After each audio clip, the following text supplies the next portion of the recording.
अली जान भी हमारे साथ मौजूद हैं। आज हम सबके मुख्तलिफ आरा जो हैं वो आपके सामने पेश करेंगे। और सबसे पहले तो मैं आगाज करता हूँ, इफ्तिखार साहब, आपका एक तायराना जायजा इन ज़िमनी इंतखाबात के बारे में ले लिया जाए और उससे फिर हम आगाज करते हैं। जी इफ्तिखार साहब। सबसे पहले ये है कि जो मैंने आपके एक प्रोग्राम में अपना जायजा पेश किया था, वो बुरी तरह पिट गया जी और उसके पिटने की वजूहात जाननी जरूरी हैं। आज मैं देख रहा था अब तक जो वोट काउंट किए हैं इलेक्शन कमीशन ऑफ पाकिस्तान ने, उसमें 47% वोट पीटीआई ने लिए हैं और 39.8% के करीब वोट पाकिस्तान मुस्लिम लीग नवाज ने लिए हैं। तहरीक लिबाक पाकिस्तान को भी काफी 3.3% वोट मिले हैं, आजाद को 7 पॉइंट कुछ परसेंटेज वोट मिले हैं। तो देखना यह है कि जो ये 7-8% वोटों के फर्क से जो ये स्वीप किया है इलेक्शन पीटीआई ने, इसमें महंगाई का उनसर अगर शामिल कर लिया जाए तो 4-5% तो उसका भी हिस्सा है। बाकी है कि पंजाब के अंदर एंटी स्टैब्लिशमेंट एक रुझान काफी अरसे से जन्म ले चुका हुआ है, उसका भी फायदा इमरान को हुआ है और इमरान ने बड़ी एग्रेसिव टोन में स्टैब्लिशमेंट को की क्लास ली है और उसने उनको वाजे किया है कि जनरल्स आपको भी जो है ना सोचना चाहिए, अगर आप यू टर्न ले लेते हैं तो कोई बुरी बात नहीं है। This was an open invitation from Imran Khan to all the generals, ठीक है, जो मैटर करते हैं। तीसरी बात यह है कि खुद पाकिस्तान मुस्लिम लीग के कुछ फैसले, खासतौर पे आप देखें, साहिवाल वाली सीट देखें, शेखुपुर वाली सीट देखें, लाहौर की शराफत वाली सीट देखें, ये जो वहां पर टिकट दिया गया एक खातून को अपना सराइकी बेल्ट में, वो सीट देखें। कुछ सीटें ऐसी हैं जो गलत फैसलों की बिना पर मुस्लिम लीग को शिकस्त हुई है। अब आगे क्या होगा?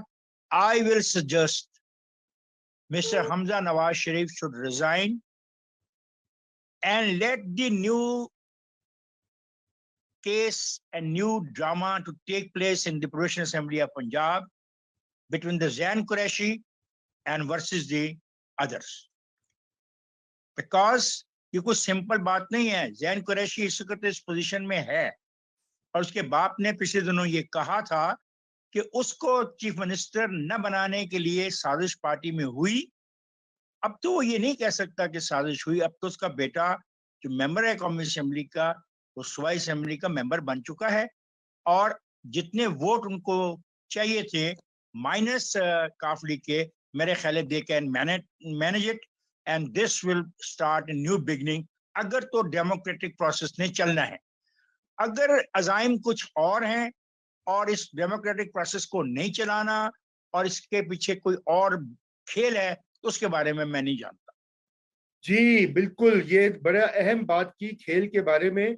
हसन अयूब खान, आप जरा एक तो अभी तक हमें जो सिचुएशन है उसका एक समरी बताइए और इफ्तिखार साहब की जो बात है इसको जरा आगे बढ़ाएं कि ये खेल है क्या, मामला है क्या, और फिर मैं तौसीफ और नादिया और फौजिया की तरफ बढ़ूंगा। जी हसन। जी रजा भाई, बहुत शुक्रिया। जैसे इफ्तिखार साहब ने फरमाया कि तज्जिया उनका गलत साबित हुआ, तो वो अकेले नहीं है। मेरे तज्जिए भी जितने भी मैंने कोई पिछले 4-5 रोज में किए थे इन ज़िमनी इंतखाबात के हवाले से, वो सारे के सारे तकरीबन आज जो है वो गलत साबित हो चुके हैं और इस पर जो है वो मैंने अपने जो फॉलोअर्स थे ट्विटर के ऊपर उनसे माजरत भी की है और करनी भी चाहिए, क्योंकि जब आप गलत साबित हो रहे हैं और आपकी जो आपकी इंफॉर्मेशन है वो गलत है, आपका तज्जिया गलत है, तो आपको माफी मांगना चाहिए, इसमें हार महसूस नहीं करनी चाहिए। रहा सवाल जी के अभी क्या खेल शुरू होने जा रहा है, तो खेल तो अभी कोई क्लियर नहीं है। खेल अब जो है वो पॉज हो चुका है। लेकिन एक चीज मैं जरूर कहूंगा कि मुस्लिम लीग नवाज की अपनी कैलकुलेशन भी गलत थी, क्योंकि वो समझ रहे थे कि सबसे बड़ा उनके लिए जो फैक्टर होगा जिसका उनको नुकसान होगा वो महंगाई थी।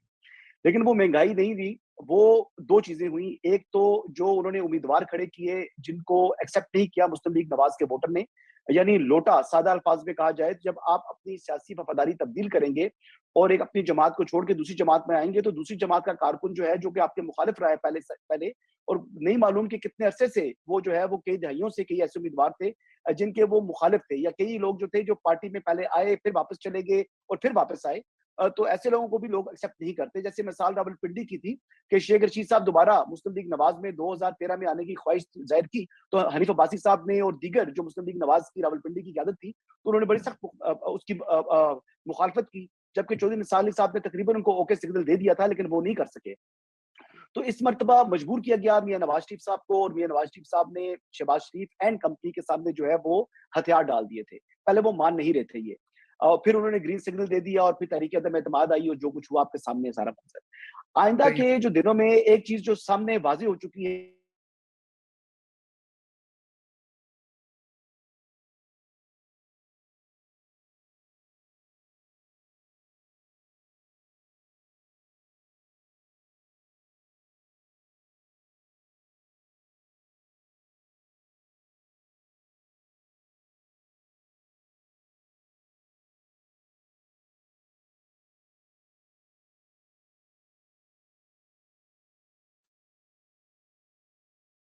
चार लोग हैं जो हमारे जराए बताते हैं, और इस्तीफा देंगे क्या, और अगर दोबारा इलेक्शन लड़ना है, जो आज के नताज बराबर हुए हैं, इसके बाद कोई सख्ती खुदकुशी होगी। अब दूसरा ये है कि देखते हैं कि जो आसिफ अली जरदारी साहब हैं, क्योंकि एक बड़े प्लेयर हैं पंजाब के अंदर, अवाम के अंदर तो शायद उनकी वो मकबूलियत नहीं है, लेकिन वो सियासी दाव पेच बड़े जबरदस्त और बड़े कमाल महारत से खेल सकते हैं। अब वो क्या ताश लगाते हैं, अब ये ताश देखनी है, क्या वो ताश अब कामयाब भी होगी या नहीं, ये भी देखना है। क्योंकि इस वक्त जितने भी एमपीएस हैं तहरीक इंसाफ के, वो मेरा नहीं ख्याल कि वो इतनी कोई बेवकूफ़ी करेंगे, हमाकत करेंगे कि वो तहरीक इंसाफ को इस वक्त छोड़ दें, कि अनटिल के अनलेस कोई ज़ाती उनकी अनाद हो। यानी अगर सियासी फ़ायदे के लिए कोई छोड़ेगा, तो वो नहीं छोड़ेगा। हाँ, अगर किसी का कोई अपना पर्सनल इश्यू आ चुका है पार्टी के अंदर, जैसे सियासी जमातों के अंदर इख्तिलाफ़ात होती हैं, या किसी की तज़ीक हुई हुई है, या किसी के साथ कोई किसी वक़्त का इंतज़ार कर रहा था कि किसी टाइम के ऊपर अगर मेरी ज़रूरत इनको हो और इस दिन मैं उनको छोड़ूँ, तो शायद ये बात अलग है। अदरवाइज़ मेरा नहीं ख्याल कि कोई तहरीक इंसाफ को अब छोड़ेगा, और तकरीबन 17 सीटें जो हैं वो तहरीक इंसाफ जीत चुकी है। कोई भी ये एक्सेप्ट नहीं कर रहा था, किसी को तवक्को नहीं थी कि तहरीक इंसाफ जो है इतनी जो है वो बड़ी कामयाबी हासिल करेगी। सोच रहे थे कि 4, 5, 6, 8 हो जाएंगी, बहुत ज्यादा होगी तो, लेकिन ये 17 का नंबर जो है ये अनबिलीवेबल है, और इमरान खान यकीनन जो है वो मुबारकबाद के भी मुस्तहिक हैं। और बड़े दिल का मुजाहरा किया मुस्लिम लीग नवाज की मरीम नवाज शरीफ ने, जिन्होंने भरपूर तरीके से अपनी कैंपेन भी चलाई थी, और उन्होंने अपनी शिकस्त को भी तस्लीम किया है। जी जी, बहुत शुक्रिया हसन, आपने तो बड़े आगे का भी मंजरनामा पेश कर दिया। हम आते हैं वहां पे। और तौसीफ अहमद खान साहब, बताइए क्या हुआ, टिकटें गलत दी गई, या इमरान खान साहब की मकबूलियत जो है वो वाकई खैर अब एक हकीकत है, या महंगाई जो पाकिस्तान में 21%, 21.3% थी महंगाई जून में, इफ्तिखार साहब ने उसका हवाला भी दिया। मेरे नजदीक तो वो प्राइमरी फैक्टर है, क्योंकि मैं माशियात को समझता हूँ कि वो असल में सियासत का बुनियाद होते हैं। मैं चाहूंगा आप हमें इसके बारे में बताइए, और फिर मैं बाकी अपने पैनलिस्ट की तरफ बढ़ूं। जी जी, मैं अर्ज करना चाहता हूं कि सारे दोस्त एतराफ कर रहे हैं, तो मैं भी एतराफ करूं कि मैंने बिल्कुल ये प्रेडिक्शन नहीं दी थी। मैंने यही प्रेडिक्शन दी थी कि महंगाई की वजह से टेबल पे आप 14-15 सीटें गिन रहे हैं, लेकिन महंगाई जो फैक्टर है वो बहुत बड़ा फैक्टर है, और इसका नतीजा मुस्लिम लीग बैन चला चले वो खैर मैंने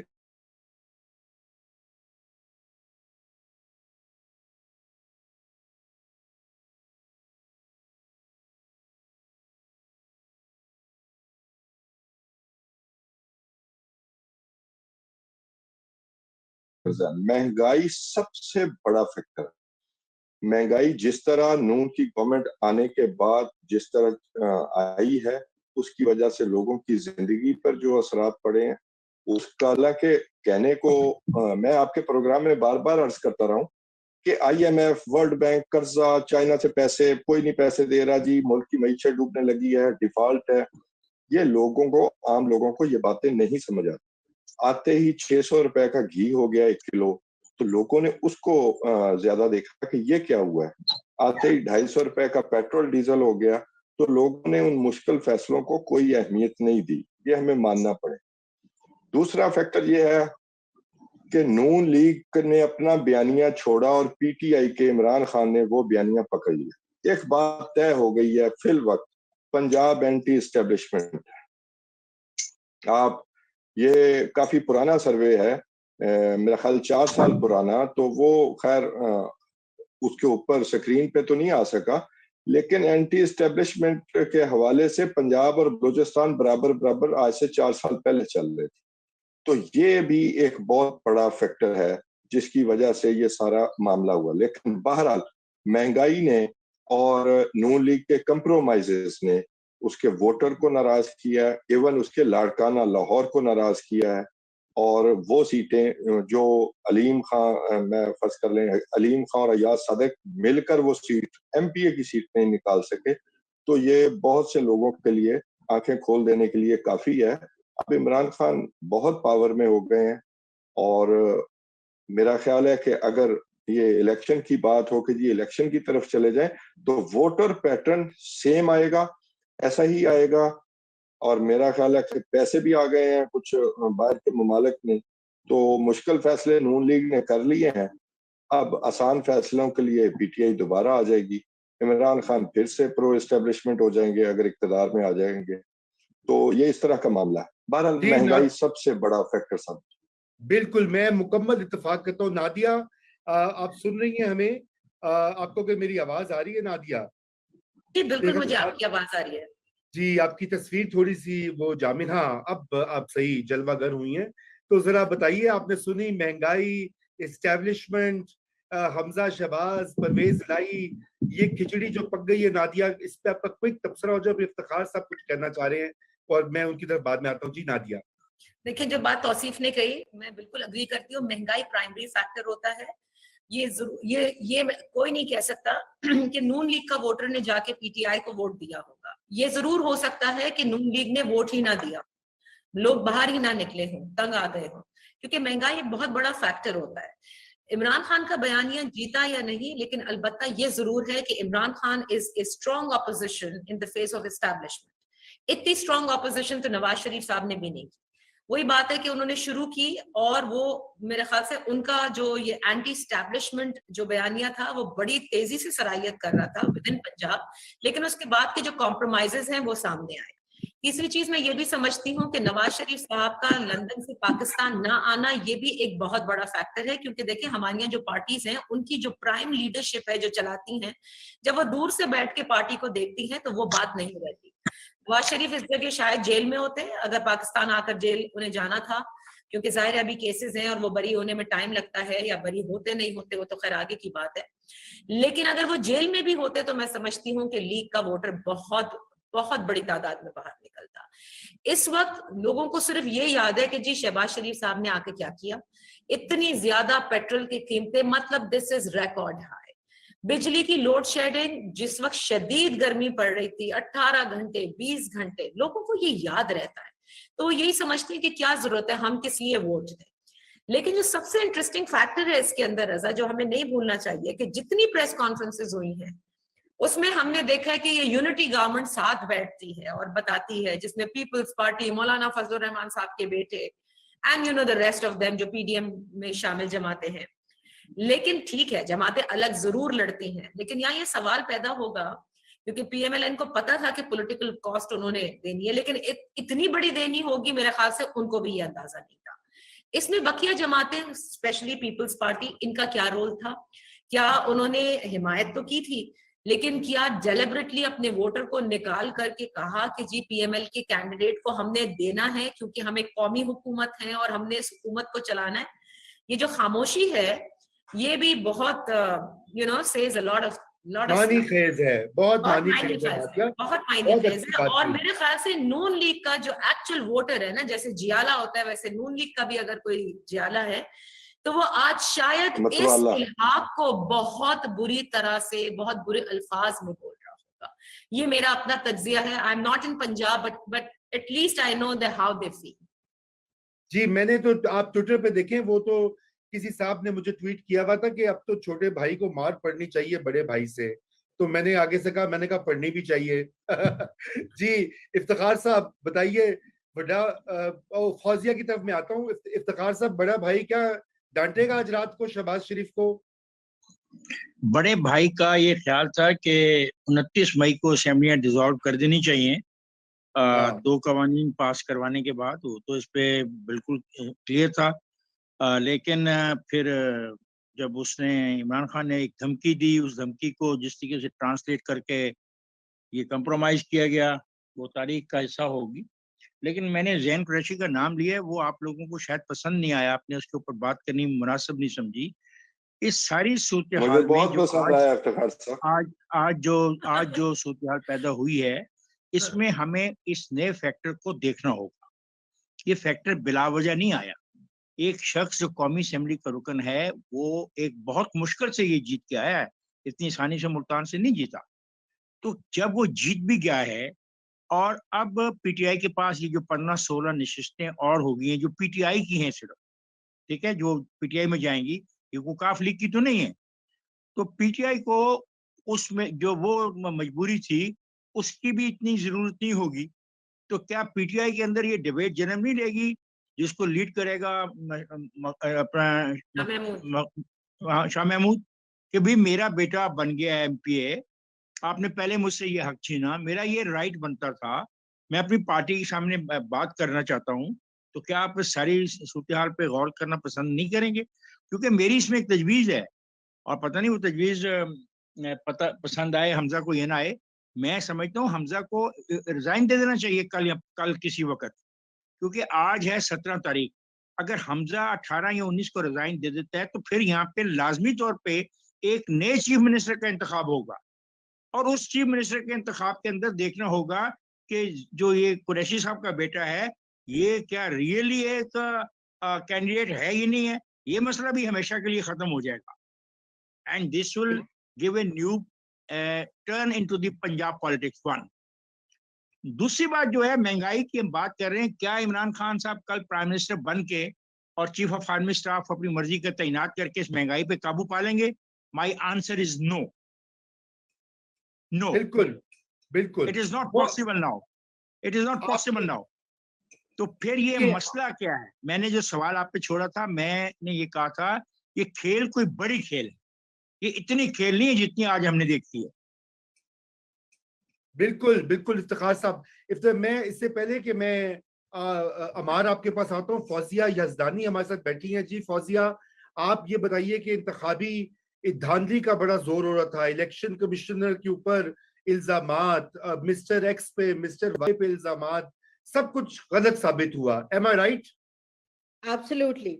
मेरे ख्याल में हम जब आज को इवैल्यूएट करें या इसके ऊपर बात करें, तो बहुत इंपॉर्टेंट है कि सबसे पहले हम पॉजिटिव से शुरू करें। मेरे लिए पॉजिटिव ये है कि इलेक्शन कमीशन के ऊपर और चीफ इलेक्शन कमिश्नर पर से उन पर पर्सनल लेवल पर जितना प्रेशर रहा दिया गया, और जितने अलकाबात से उनको इमरान खान साहब ने हर जलसे में से लेकर कौम यूथ उनको गालियां देती रही, उसके बावजूद इलेक्शन कमीशन ने आई थिंक अपने लिए बहुत अच्छी स्पेस क्रिएट की है। आप ये देखिए कि सेक्रेटरी इलेक्शन कमीशन लाहौर में थे, हर जगह मूव कर रहे हैं, कंट्रोल रूम में मौजूद हैं, टाइम बाय टाइम आ रहा है। आरटीएस बीच में आना शुरू हुआ कि जी आरटीएस बैठ गया, घंटे के बाद शुरू हो गई बात। So I actually tapped into him and he said, कौन बोल रहा है, सब कुछ जैसे जैसे कोई खबर आती रही। और इवन मिड डे में फवाद चौधरी साहब ने, फिर हमाद अजहर साहब ने और बाकियों ने भी कहा कि छोटे मोटे वाकयात हैं, इतने तो होते रहते हैं, इलेक्शन सही हुआ। सो इतने टेंस हालात में इलेक्शन नीट एंड क्लीन कराने में और अच्छे तरीके से कराने में I think they must be congratulated. That is one thing. दूसरी आई थिंक बात जो है वो ये है कि जो नादिया ने बात की ना कि पॉलिटिकल, और तौसीफ ने भी ये बात की थी कि जब नून ने पॉलिटिकल कॉस्ट एस्टिमेट नहीं की थी, मेरे ख्याल में पहले तो शहबाज शरीफ ने पूछते थे, इन्होंने राम है ठंड पै रही है उन्होंने अपनी शेरवानी की शॉर्ट टर्म अपॉर्चुनिटी कॉस्ट में जो है वो पूरी पार्टी को गरम आलू लगा दिया। और आप ये देखें कि जब से जो इफ्तिखार साहब बात कर रहे हैं, इन्होंने भी शुरू में बात की थी, और अगर आप अप्रैल ऑनवर्ड जब ये तमाशा शुरू हुआ था, नुसरत जावेद साहब को के आर्टिकल्स पढ़े तो वो कहे जा रहे थे, जो इफ्तिखार साहब कह रहे, उन्होंने क्या 100 गंडे भी खाएंगे तो 100 छितर भी खाएंगे, के गंडे भी खा ले छितर भी खा ले, होने राम जे। अगर किसी को ये लगता है, यहाँ से मैं अगेन इफ्तिखार साहब की बात से मेरी तो मजाल ही नहीं है कि मैं डिसएग्री करूं कि ये गेम इतनी सीधी है और एकदम जो है वो कौम को जाग आ गई, तो कौम नो इन्नी जाग नहीं आई, अगलिया ने भी सज्जी दिखा के खब्बी मारी है। एक पॉइंट और है, और वो ये है कि ये चीज भी अप्रिशिएट करने वाली है कि वोटर टर्नआउट बाय इलेक्शंस में हिस्टोरिकली पाकिस्तान में 25% से ऊपर नहीं किया। अपेरेंटली अभी तक मैं जितना देख रही थी 60 अगर एक ने 60,000 वोट लिए, दूसरे 55 लिए, तो बड़ी लाइक साउथ पंजाब की कॉन्स्टिट्यूएंसीज ओवर 120,000 पर जा रही हैं। दैट मीन्स कि और लाहौर की नहीं थी उतनी बड़ी, ना वोट कास्टेड में ना डिफरेंस में। सो दैट मीन्स रूरल में आप मोबिलाइज दोनों पार्टीज ज्यादा कर सकी, और उस वोटर टर्न आउट ने भी इफेक्ट डाला। और एक बात और कि नून लीग को अब ये समझना होगा कि ये जो है ना 80 की दिहाई की सियासत नहीं है, जहां पर एक बंदा जो है वो चले जा रहा है, वो चले जा रहा है। इन्होंने सोशल मीडिया इग्नोर किया, इन्होंने सोशल, अगर इनको लगता था कि अता तारड़ साहब और मरियम औरंगजेब की प्रेस कॉन्फ्रेंसेस, खान साहब का बहुत स्ट्रक्चर्ड सोशल मीडिया का narrative which had loads of lacunas, वो झूठ भी बोलते रहे, वो गलत भी बोलते रहे, and it was questionable to the core and yet it prevailed. So that's a huge indicator जिसको मेरे ख्याल में साइड पे नहीं रखना चाहिए। इंटरेस्टिंग गेम मेरे लिए भी वही है, जब जैन कुरैशी साहब की मैं देख रही थी सीट जीती, तो मैं क्या ला जी मैच फंस गया है। तो अब उस्ताद मोहतरम इफ्तिखार साहब ने भी वही कहा है कि शाह महमूद साहब ने तो हुण मैच फसाना है कि क्यों भाया मेरे काके नु कंडे लगे ने ते ताड़े वाले नु की 8 सीटां ते मैं पूरा साउथ पंजाब डिलीवर किया है।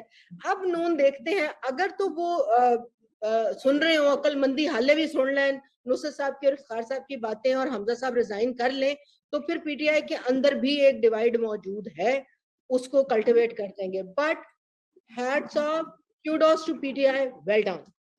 वेल डन, बिल्कुल मुबारकबाद तो बनती है। अमार अली जान, अगर आपको हमारी आवाज आ रही है तो प्लीज हमें ज्वाइन कीजिए। जी अमार, आप कैंपेन को बड़ी क्लोजली देखते रहे लाहौर में, आपसे मेरी बात भी हुई थी, आपने उसके ऊपर ट्वीट्स भी की, बल्कि आपने मुझे चंद रोज पहले बताया था कि पीटीआई बड़ी स्ट्रांग जा रही है। और अगरचे कि मैं आपकी बात को वैसे तो हमेशा मानता हूं, लेकिन उस वक्त मैंने कहा आप सच भी बोल रहे हैं तो मैं आपकी बात नहीं मानूंगा। बहरहाल आज आपकी बात साबित हो गई है। जरा इसके अवामिल बताएं। हमने महंगाई की बात की, तबकाती मसाइल की बात की, बयानिए की बात की, ये सारी बातों का जरा आप अपना पर्सपेक्टिव दीजिए इसके ऊपर। जी अमार। शुक्रिया भाई, मैं तो ये बातें करता रहता हूँ, आप मानते नहीं है, वरना ये बात तो मैंने काफी ज्यादा की थी। और मैं हैरान था क्योंकि मैंने ट्विटर पे नहीं किया, आपको पता है कि हम जरा हमारा था कि हम जमहूरियत पसंद है, तो हमने वो सारे बयानिए को अपसेट नहीं करना। लेकिन मैं हैरान था, लोग कहते जी 16 सीटें मिलेंगी नून लीग को, 15 मिलेंगी, 14 मिलेंगी। जहां हम लाहौर में जा रहे थे, हम काम करते हैं इन इलाकों में, पीपी 168 में, 167 में, 170 में, उधर हमारा अच्छा खासा मतलब एक नेटवर्क है। तो सारे हमारे नेटवर्क के लोग सारे इमरान खान के दीवाने हुए थे। और ये मैं उनकी बात कर रहा हूँ जो फैक्ट्री वर्कर है, जो बड़ा भट्टा मजदूर है, जो गरीब आदमी है, उसका माजी में तो कभी कोई नहीं रहा पीटीआई के साथ कोई इस तरह की वाबस्तगी, लेकिन इतनी ज्यादा मकबूलियत थी। और ये पहली दफा नहीं हो रहा। ये आप एरा देखिए ना, आप किस दौर में रह रहे हैं। पाकिस्तान में तो चले जिस तरह से भी है, आप हिंदुस्तान के अंदर देखें जहां पे इतनी ज्यादा एक जड़ें हैं जमहूरियत की और पूरी इलेक्टोरल डेमोक्रेसी की, वहां पे मोदी जैसे बंदे ने सब कुछ अपसेट कर दिया। ट्रंप ने अमेरिका में क्या किया, बोल्सोनारो ने ब्राजील में क्या किया। और आप यकीन करें, जब भी मैं इस तरह की बात करता था, यार देखें इलाकों में तो लग रहा है जोर पीटीआई का, तो कहते नहीं, देखिए नहीं हो सकता क्योंकि हुकूमत उनकी है, मशीनरी उनकी है, और आप बताइए ये वाले भी उन्हीं के हैं, तो कोई नहीं होने नहीं देंगे जी, वो होने नहीं देंगे। ओ भाई, अगर अमेरिकी एस्टेब्लिशमेंट ट्रंप को नहीं रोक सकी, अगर ब्राजीलियन एस्टेब्लिशमेंट बोल्सोनारो को नहीं रोक सकी, अगर इंडियन जो एक रवायत है जमहूरियत की वो मोदी जैसे बंदे को नहीं रोक सकी, तो हमारी एस्टेब्लिशमेंट हमारे लिए नंबर 1 है, लेकिन कोई इतनी ताकतवर नहीं है ग्राउंड पे। बिल्कुल वो मियां साहब को इतनी रोक सकी थी। आप देखिए 13 में से 11 ज़िमनी इंतखाबात तो नून लीग जीती थी। सही। तो ये एक जो रेजिस्टेंस में होता है उसकी इस वक्त सपोर्ट ज्यादा है, और उसकी वजह एक ये है जिसकी तरफ इशारा भी किया बाकी साथियों ने, कि एक अनप्रेसिडेंटेड इस वक्त माशी बहरान है पूरी दुनिया में, जिसमें पाकिस्तान भी उसका शिकार है। और उसमें ऐसे हो रहा है, पाकिस्तान जैसे मुल्क में नून लीग हो, पीटीआई हो, जो भी हो, सब्सिडाइज किया जा रहा है लीड्स को। मतलब 2700 अरब रुपए सालाना आप दे रहे हो यहाँ पे मराहत अशराफिया को, और जो आपका आम बंदा है, गरीब है, उसके लिए 624 रुपए मुख्तस है, यानी 4 गुना ज्यादा अशराफिया को मिल रहा है। एक फलाही रियासत है अशराफिया के लिए, उसको जो भी चला रहा होगा उसके खिलाफ वोट पड़ेगा। तो और फिर महंगाई की वजह से मामला तो और खराब है। तो ये जिसने भी ये आइडिया दिया था, और जो सारे इतने अफलातून थे कि जी बहुत ज्यादा वोटर नो कॉन्फिडेंस, बड़ी जबरदस्त सोच है, जरदारी साहब तो खिलाड़ी हैं। जरदारी साहब वो शख्स जिनकी निगरानी में पीपल्स पार्टी तबाह हुई है पंजाब में, उनकी जो सारी थी फोरसाइट, उस पे नून लीग ने पंजाब में भी हुकूमत ले ली, उधर भी ले ली। तो जो जिस तरह से उन्होंने जरदारी साहब ने पीपल्स पार्टी को पंजाब में लीड किया था, और जो उसका नतीजा हुआ, वही आज उन्होंने हशर पीएमएलएन का भी किया है। और शहबाज शरीफ साहब, हमें मानना पड़ेगा, ये वो लोग हैं जिनको बहुत शौक है शेरवानी पहनने का, जिन्होंने अपने हर असूली मौकफ पे बैक ट्रैक किया। मुझे याद है अभी साल पहले की भी बात नहीं है कि मरियम नवाज साहिबा बलोच लड़के बैठे होते थे लाहौर के अंदर, तो कैंपों में आ जाती थी, नून लीग के लोग आ जाते थे, बिलावल साहब भी बुला लेते थे। आज पंजाब यूनिवर्सिटी से भी लड़के उठाए गए हैं, कराची से भी उठाए गए हैं, और खामोशी है। हमारे में आपकी तरफ दोबारा आप प्लीज जाइएगा नहीं, क्योंकि आपसे बहुत सारे सवालात करने हैं, लेकिन मैं आपका पीपीपी पे जो क्लिप है ना वो काट के मैं वायरल करूंगा, नंबर 1। और नंबर 2 ये कि जो आपने इमरान खान की जो रेजिस्टेंस पॉलिटिक्स की बात की है, उससे मुझे बड़ी बू आ रही है। कहीं आप तहरीक इंसाफ में शमूलियत ना करते हैं, प्लीज हकूक़ खल्क मूवमेंट को सेपरेट रखिए। हम मर्जर करने वाले हैं, वन पार्टी स्टेट बन रहा है, आप सब लोग ज्वाइन कर लो, नया दौर में पाकिस्तान में मर्ज करें। जी इफ्तिखार साहब, सॉरी इफ्तिखार साहब बोले। अच्छा जी, इफ्तिखार साहब, अभी हमारी दोस्त तंजीला भी आई हुई हैं, बड़ी थकी हारी हुई हैं कई ट्रांसमिशंस करके, लेकिन और हमें खुर्रम हुसैन साहब ने भी ज्वाइन किया है। आप सब जानते हैं खुर्रम हुसैन को, माया नाज इकोनॉमिक रिपोर्टर है, इस वक्त प्रॉफिट की एडिटर भी हैं। जी इफ्तिखार साहब आप बात कीजिए, फिर हम तंजीला साहब। मैं तो सिर्फ ये बात करना चाहता हूँ कि जो 27 अरब रुपया शराफिया को दिया जाता है, क्या मिस्टर इमरान खान साहब इसको विड्रॉ कर लेंगे आके? नहीं, वो तो नहीं करेंगे। मेरा छोटा सा ये सवाल है, नहीं जी, क्या कोई ताकत इस मुल्क में अशराफिया को दिए जाने वाले 2700 अरब रुपए की सब्सिडी को विड्रॉ कर सकती है? अगर कर सकती है तो उसका नाम और उसका एड्रेस मुझे बताया जाए, ताकि मैं नेक्स्ट टाइम उनकी तस्वीर अपने घर में लगाने की कोशिश करूं। ठीक है इफ्तिखार साहब, बहुत शुक्रिया। Tanzila, thank you for joining us. नाज़रीन, हमारी साथी तंजीला, और फिर फौजिया आपकी बारी बिल्कुल आएगी। मेरा क्वेश्चन भी तंजीला ही आंसर कर देंगी ना, मैं तंजीला को क्वेश्चन कर ले शौक मैं जोर दी आई है। तंजीला जब आप असेसमेंट दो ना, तो प्लीज जो अमार ने भी बात की ना, ए भी कड्डो के ए पायन जरदारी साहब फिर निकले ना स्टेट्समैन, अपनी गुड्डी ते चढ़ा गए ते बाकी सारे दी मरवा गए, ये भी दसी फिर। जी नहीं, गल सुन बीबी, कोई गुड्डी शुड्डी नहीं चढ़ी। ਉਹ ਜਿੱਥੇ ਗੁੱਡੀ ਚੜਾਉਣਾ ਚਾਹੁੰਦਾ ਸੀ ਨਾ ਸਰਾਇਕੀ ਬੈਲਟ 'ਚ, ਉੱਥੇ ਖੇਡ ਨਵੀਂ ਪੈ ਗਈ ਜੇ। ਇਹ ਗੱਲ ਸੁਣ ਲਓ ਸਾਰੇ। बिल्कुल। अच्छा जी तंजीला जी, मेरी फ्रेंड तंजीला को मौका दीजिए, उसके हकूक हैं। जी तंजीला, बस ऐसे कवाली शुरू कर दूं क्या? नहीं, आपका क्या असेसमेंट है ये बताइए। पीटीआई पहले तो गाना सुना तंजीला, पहले गाना सुना। पीटीआई की जो जीत है तंजीला, आपने कैसे देखा था? क्या आपकी असेसमेंट भी यही थी, या आप सरप्राइज हुई हैं बहुत से लोगों की तरह? मेरा ख्याल है पीटीआई खुद भी सरप्राइज्ड है, क्योंकि मेरी पीटीआई के जितने लोगों से बात हुई है, दे हैड नो क्लियर, वो होता ना साइंस के, वो इतनी उनको लैंडमार्क किस्म की विक्ट्री मिलेगी। तो मेरा ख्याल है कि खान साहब का नैरेटिव बिका है, खान साहब का नैरेटिव चला है, और खान साहब को भी शायद यकीन आ जाए कि अवाम फैसला करती हुई अच्छी लगती है, एस्टैब्लिशमेंट के सहारे ढूंढना शायद वो भी छोड़ दें। एक तो मुझे ये उम्मीद लग गई है आज के इस इलेक्शन से, क्योंकि उनके चेहरे उतरे हुए थे। आज दिन में आपको पता है वो धमकी के लिए नैरेटिव बना चुके थे, 5 बजे भी उन्होंने कह दिया, मतलब एक तरह से उन्होंने कहा भाई जो सारे साजिश में शामिल है सारा जहां, वो ऐसे ही गाना है ना, तो साजिश में शामिल सारा जहां है, उन्होंने कहा सब साजिश में शामिल है मेरे अलावा। तो मेरा ख्याल है थोड़ी सी जल्दबाजी उन्होंने कर दी। लेकिन जो जो इसमें बुनियादी नुक्ता है रजा, वो एक मुझे ये खुशी है, मैंने भी ट्वीट भी की थी कि इमरान खान साहब जीत के। अगर इमरान खान साहब नून की जगह इस वक्त हार रहे होते तो वो शुक्र है मुल्क पे अल्लाह, एटम बम गिरा चुके होते, शुक्र है, इस शुक्र है। मुल्क को पता नहीं क्या कुछ कह चुके होते। सो आई एम वेरी हैप्पी कि ही वॉन। मैं पीटीआई के लिए आज बड़ी खुश हूँ, उनको मुबारकबाद भी देती हूँ। इमरान खान साहब के लिए मैं बड़ी खुश हूँ, शुक्र अल्हम्दुलिल्लाह कि आप जीते हैं। और पाकिस्तान मुस्लिम लीग नवाज के जिन लोगों ने आके शिकस्त तस्लीम किया बड़े दिल के साथ, उनको भी मुबारकबाद देनी चाहिए। अगरचे ये उम्मीद रखना कि खान साहब इससे सीखेंगे, मैं ये उम्मीद तो नहीं कर सकती हूँ, जाहिर है I am too young to hope for this you know big change, big change. लेकिन लेकिन मेरा जाती ख्याल ये है कि खान साहब को खुली छूट मिली, खान साहब को मौका दिया जाता रहा।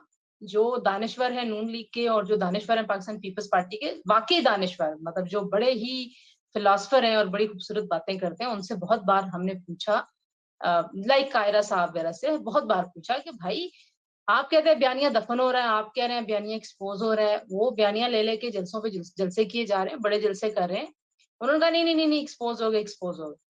तो आप देखिए कि उनको जितनी स्पेस दी गई, जितना लाड उनका उठाया गया, उन्होंने कोई बंदा नहीं छोड़ा। मतलब उन्होंने दीवारों को गालियां नहीं दी, बाकी उन्होंने हर इदारे को गाली दी है और उनको किसी ने कुछ नहीं कहा। वरना नवाज शरीफ ने एक बात की थी, वो बैन हो गए। फिर जब ये हुकूमत में आ गए तो भी ये छोटे छोटे पटाखे फोड़ते रहे कि ऑडियो है, वीडियो है, करप्शन है, इतने अरब है। और they were just you know relying on those press conferences, और उनको लग रहा था कि ये खान साहब के बयानिया का तोड़ कर रहे हैं। लेकिन खान साहब का बयानिया तो खून की तरह सरायत कर गया लोगों में। अब आप बिल्कुल जो मर्जी कहते, आप पीटते रहे, आप कहें जी कि ये बेबुनियाद बयानिया है, आप कहें ये झूठ पर मबनी बयानिया है, लेकिन वो बयानिया आज चल गया है। और पाकिस्तान की सियासत में बदकिस्मती से एक ये नई जहत अब शामिल हो गई है कि पाकिस्तान की फॉरेन पॉलिसी, पाकिस्तान की सलामती के मामलात में अब इस तरह की बेबुनियाद बातें लोग उनको कबूल करेंगे और लोग उनके ऊपर फिर वोट की सूरत में आके ठप्पे लगाएंगे। पहली तो बात ये हुई। दूसरा, मुझे लगता है वो जो फौजिया कहती है हुण आराम है, तो शहबाज शरीफ को पूछना तो ही चाहिए कि हुण तुहानू आराम है, क्योंकि नवाज शरीफ और शायद हकान अब्बासी और इवन मरियम इस पॉइंट ऑफ व्यू के थे कि हमें इलेक्शंस या तो फौरन करा देने चाहिए और हमें लंबे अरसे के लिए हुकूमत नहीं लेनी चाहिए। 2-4 इन्होंने कोई रिफॉर्म्स करनी थी, वो ये कर सकते थे, 2-4 हफ्तों में करते और इलेक्शन की डेट देते, अल्लाह ला खैर सलाह। इन्होंने सारा गंद इमरान खान साहब की हुकूमत की नाकामियों का मुबैना जो ये कहते हैं, वो सारा अपने सर ले लिया है। अब आप मुझे बताइए कि अब अगर परवेज इलाही साहब अभी थोड़ी देर पहले कह रहे थे जी कि खान साहब ने मुझे कहा असेंबलियां तोड़ दो, मैं तो सेकंड में नहीं लाने, मैं सोचना ही नहीं, मतलब उन्होंने ये कहा है। अगर ये फोर्स्ड होते हैं या ये फोर्स्ड पॉलिटिकली भी होते हैं, अपने तई भी बैठ के ये सारी सिचुएशन का एनालिसिस करके ये फैसला कर लेते हैं कि हमें जनरल इलेक्शंस में जाना चाहिए, तो मुझे बताएं किस तरह के एनवायरनमेंट में जनरल इलेक्शंस में जाके ये क्या मतलब खे खाएंगे ना। फिर इन्होंने तो सियासी तौर पे अपने आप को बहुत बड़ा मैं नुकसान। मैं एक आखिरी तंजीला बात, बिल्कुल, बहुत मैं बड़ा एक नुकसान है। मैं दोबारा आपकी तरफ आता हूँ, खुरम बैठे हुए हैं, तो मैं दोबारा आपकी तरफ आता हूँ। लेकिन आपने जो कहा ना उनको छूट मिली है, आपका ताल्लुक है जिला चकवाल से, तो आपके ऊपर भी बहुत सारी जिम्मेदारी आयद होती है।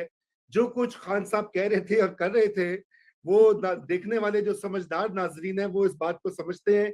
इसलिए मैं समझता हूँ आज आपको डबल मुबारकबाद तंजीला जी। ओके, मैं दोबारा तो खुरम हुसैन की तरफ मैं बढ़ता हूँ। खुरम हुसैन एक तो अपना तबसरा दीजिए अमूमी, और दूसरा ये बताइए इन्फ्लेशन या महंगाई जो सरकारी तौर पर 21% से तजावुज कर चुकी है, और मेरे अंदाजे के मुताबिक वो कहीं 30 से 40% के दरमियान है, जो कुछ मैंने पिछले 2 महीनों में देखा है लाहौर में, इस्लामाबाद में, कराची में। लोगों की आम जो खाने पीने की अशिया है, मोटरसाइकिल चलाने का जो बिल है, सवारियां, हर चीज में 2-2, 3-3 गुना कीमतों में इजाफा हुआ। किस हद तक उसने आज के इस बाई इलेक्शन को इम्पैक्ट किया है? जी खुरम, खुरम अनम्यूट कर लीजिए प्लीज। रजा, पिछले कोई 13 सालों में जितनी भी बाई इलेक्शंस हुई हैं, जब भी मुल्क एक IMF प्रोग्राम को इम्प्लीमेंट करने के रास्ते पे चल रहा हो, जब स्टेबलाइजेशन मेजर्स इम्प्लीमेंट किए जा रहे हो, तो हर दफा उन बाई इलेक्शंस में इनकम्बेंट पार्टी जो है, रूलिंग पार्टी जो है, वो हारती है। ये पैटर्न पिछले 10 या 12 सालों से हम देखते आ रहे हैं। यही पैटर्न खान साहब का भी था। आप देख लें 2019 और 2021 जून के दरमियान जितनी बाई इलेक्शंस हुई हैं, ज्यादातर उसमें PTI हुकूमत हारी थी, क्योंकि वो रूलिंग पार्टी थी, और जिस किस्म के पेनफुल मेजर्स, जो तकलीफ दे किस्म के फैसले अवाम के ऊपर डाले जा रहे होते हैं मजबूरी की वजह से, वो आपके वोट बैंक को मार डालते हैं बिल्कुल। तो वही पैटर्न रिपीट कर रहा है अब दोबारा, कि ये गवर्नमेंट है जो पावर में आते साथ इसको स्टेबलाइजेशन मेजर्स लेने पड़े हैं, और हिस्टोरिक ऑयल प्राइस इंक्रीज हमने देखा है इसी की दौर में, and historic high levels of inflation, महंगाई। तो जाहिर बात है लोग फिर यही कहेंगे कि भाई हम तो इमरान खान को वोट नहीं दे रहे थे क्योंकि वो उसके दौर में महंगाई आ रही थी, आप आए हैं तो हमने तो वो महंगाई देखी है जो उसके दौर पे भी नहीं थी। ये एक हमारी पार्टी, हमारे सियासत का इंटेग्रल हिस्सा रहा है बहुत सालों से, कि जब भी कोई भी रूलिंग पार्टी IMF प्रोग्राम को इम्प्लीमेंट करने के रास्ते पे चल रही हो, तो वो हमेशा उन सालों में जब तक ये मेजर्स चल रहे होते हैं वो बाई इलेक्शंस आती है। अब इस हुकूमत की बदकिस्मती ये है कि पावर में आते साथ इनको ये प्रोग्राम के बहुत मुश्किल फैसले करने पड़े, और साथ साथ सबसे बड़ी by election, I don't recall पिछले कोई 15 सालों में 2008 से लेके आज तक इतनी बड़ी बाई इलेक्शन हुई हो जहां पे एक दिन में 20 सीटों पे इलेक्शन की जा रही हो।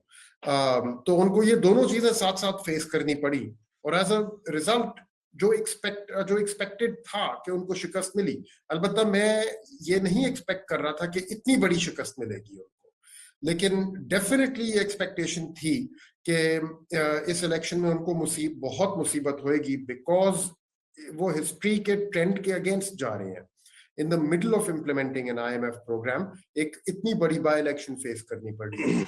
अब गोइंग फॉरवर्ड एक बहुत बड़ा मसला पैदा हो गया रजा, और के पाकिस्तान ने अभी एक स्टाफ लेवल एग्रीमेंट साइन किया है IMF के साथ। अभी आने वाले हफ्तों में उसका बोर्ड अप्रूवल होना है, और कम से कम 2 और मुल्कों से मजीद और इनफ्लोज आने हैं, सऊदी अरब और कतर, जिनका जिक्र अभी मिफ्ता इस्माइल साहब ने कल ही अपनी प्रेस कॉन्फ्रेंस में किया था।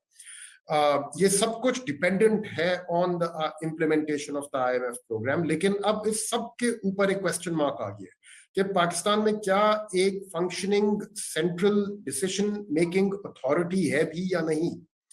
ठीक है, तो आई थिंक आज के बाद वी कैन डेफिनेटली से, और पाकिस्तान के फॉरेन क्रेडिटर्स जो हैं और फाइनेंशियल मार्केट्स जो हैं वो